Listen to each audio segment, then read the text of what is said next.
YouTube family, welcome to my new travel vlog.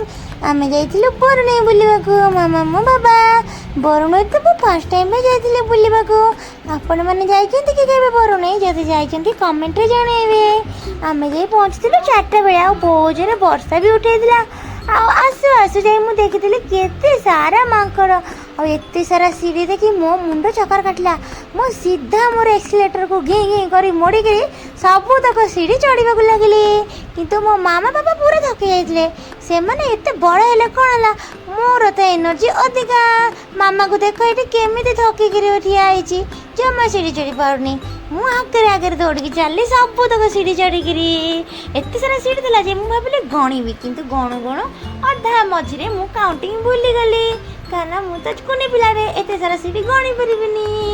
ତାପରେ ଆମେ ଯାଇ ପହଞ୍ଚିଗଲୁ ଉପରେ ପହଞ୍ଚିଲା ବେଳକୁ ଏତେ ବଡ଼ କୁଣ୍ଡ ଥିଲା, ଆଉ ସେଥିରେ ଏତେ ସାରା ପାଣି ଥିଲା, ଦେଖିଲେ ଡର ଲାଗିବ। ଯେମିତି ଲାଗୁଥିଲା ପୁରା ବହୁତ ତଳକୁ ଯାଇଛି ସେ କୁଣ୍ଡଟା।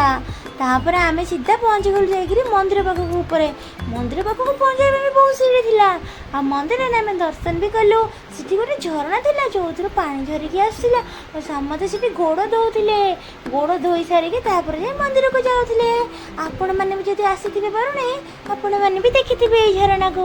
ମୁଁ ତାପରେ ଟିକେ ରିସର୍ଚ୍ଚ କରିବା ପାଇଁ ଉପରକୁ ଗଲି, କାରଣ ଉପରେ ଆହୁରି ବହୁତ ରାସ୍ତା ଥିଲା, ଲୋକମାନେ ବି ଯାଉଥିଲେ। ମୁଁ ଭାବିଲି ଏପଟେ କେଉଁ ରାସ୍ତା, ଆଉ ମୁଁ ଯାଇ ଟିକେ ଦେଖି ଆସେ। ଦେଖିଲା ବେଳକୁ ରାସ୍ତା ତ ବହୁତ ଉପରକୁ ଲମ୍ବିଛି, ଆଉ ଏତେ ଜଙ୍ଗଲ ରାସ୍ତା ଯେ ଦେଖିଲେ ବି ଡର ଲାଗୁଛି। ମାମା ମୋତେ କହିଲା ଗୋଟେ ମାଡ଼ ଦେବୁ ନା ଆସିବୁ ତଳକୁ। ମୁଁ ସିଧା ଦୌଡ଼ିଛି ତଳକୁ, କାରଣ ଜଙ୍ଗଲରୁ ଗଲେ ଯଦି ବାଘ ବାହାରିଥାନ୍ତା, ଆରେ ବାବାରେ କୁହନି। ମୁଁ ସେଥିପାଇଁ ତ ସିଧା ତଳକୁ ଆସିଲି ଭାରି। ଆଉ ଯିଏ ଯିବା କଥା ଯାଉ, ମୋର ଯିବାର ନାହିଁ। ଆପଣମାନେ ଯାଇଛନ୍ତି କେବେ ଉପର ରାସ୍ତାକୁ? ଯାଇଛନ୍ତି କମେଣ୍ଟରେ ଜଣାଇବେ। ମୁଁ ତ ଭାଇ ତଳକୁ ଚାଲିଲି ମୋ ମାମା ପାଖକୁ। ଆଚ୍ଛା, ଆଉ ଗୋଟେ କଥା, ଆପଣମାନେ ମନସୁନରେ